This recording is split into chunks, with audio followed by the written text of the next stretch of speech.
Thanks, John. A man accused of human trafficking in a case that made headlines around the nation involving a 13-year-old girl dancing underage at Club Madonna will not be getting out of jail anytime soon. A judge denying bond for Verbert Jean Friday, despite testimony that painted him as a good man and a loving father.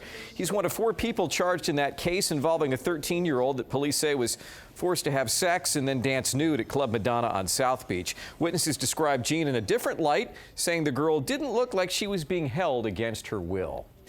New tonight, the Justice Department says it will extend legal rights to same-sex couples. The DOJ will issue a policy memo to employees on Monday with instructions to fully and equally recognize same-sex marriages to the greatest extent possible under the law. Attorney General Eric Holder says the recognition includes privileges that are already given to federal prison inmates in opposite-sex marriages. Same-sex couples will also be able to jointly file for bankruptcy and cannot be compelled to testify against each other. The extension of rights applies in federal courthouses and proceedings with Justice Department employees. The man set to be executed for the 1995 murder of 9-year-old Jimmy Rice takes his pleas all the way to the U.S. Supreme Court. Juan Carlos Chavez's attorneys have argued the state's method of execution violates the U.S. Constitution because it's cruel and unusual punishment. Chavez is scheduled to die next week. CBS 4's Lauren Pastrana brings us some legal analysis from an appeals attorney. In other news, Democratic candidate for governor Charlie Crist says the U.S. trade embargo against Cuba should be lifted. He says in 52 years, the embargo has done nothing to change the regime there. Crist believes if the U.S. wants to bring democracy to Cuba, the embargo has to go. Crist, Florida's former Republican governor, is challenging Republican governor right now, Rick Scott, in the upcoming gubernatorial race. Now to the Winter Games in Russia. Judges have awarded the first medals of the Winter Olympics. If you don't want to know who took home the gold, you might want to step into the next room for this next story. Here now, for those of you who choose to stay, CBS's Adriana Diaz in Sochi. 2 people are dead, others injured when a passenger train derailed in the south of France. Coming up, what investigators believe caused the derailment. Plus, surveillance video from inside that Tampa movie theater where a former cop is accused of shooting and killing a Florida father. All this when the news continues. Fire on Miami Beach at a property that rents rooms by the day. More than 24 people having to find a new place to stay. Our Maggie Newland is just back from the scene, and she's got the story. Maggie? All right, let's head to the Tampa St. Pete area, where tonight we're getting a look at the moments leading up to that deadly shooting over texting at a movie theater. In the surveillance video, you can see the shooter, Curtis Reeves, get up and then sit back down. Then someone in front of him appears to throw something at him. Moments later, Reeves raises his arm, and that's when prosecutors say he fatally shot Chad Olson. Today, a judge denied bond for Reeves, who is charged with second-degree murder. Fighting fires and saving lives, not an easy job, and today Miami-Dade Fire Rescue honored the bravery of its everyday heroes. 100 firefighters recognized at the 14th annual Medal Day ceremony. Award winners include firefighters who saved a person from a near drowning to those who saved 2 children from a burning home. The event is modeled after the rich tradition of the fire department of New York's award ceremonies. Following a spike in crime, residents of Coconut Grove got just what they've been asking for, a new police station closer to their area. The new substation opened today in the heart of West Grove on Southwest 37th Avenue in Grand.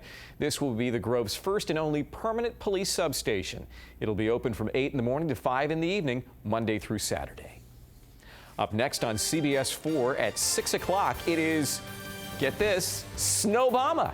After the break, we'll take you to Connecticut, where a snow sculpture resembling our commander-in-chief is making headlines. 2 people are dead and several injured after a train derailed in the south of France. It was traveling from Nice to the town of Dijon-les-Bains in the Alps this morning. Investigators say a huge rock fell and knocked the train off its tracks. About 35 passengers were aboard.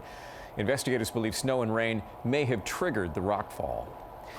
Now we go to the bitter blast, taking out power for thousands of people who live up north. About 170,000 customers still in the dark in Pennsylvania and Maryland. Electrical lines coated in ice are to blame. Since winter storms hit on Wednesday, trees weakened by the weight of that ice. They're also causing problems up there.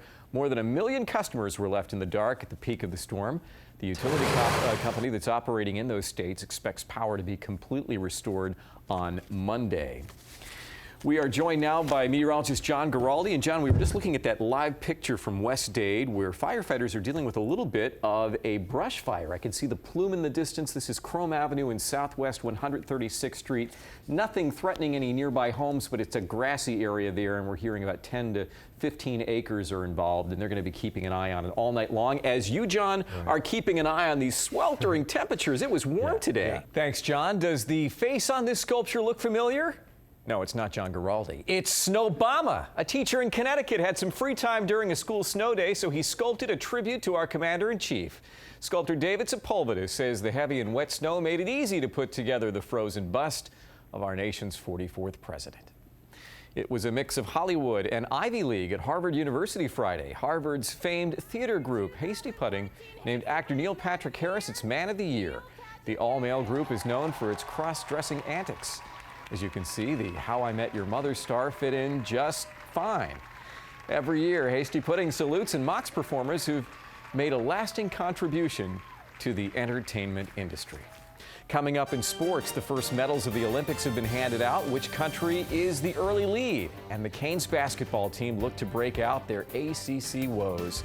Kem Bocamper tells us if they got lucky versus NC State. Let's take a live look right now at Sochi. There it is, the Olympic Stadium. It's the middle of the night over there. Did you see that opening ceremony the other night? It was great. Pretty good stuff.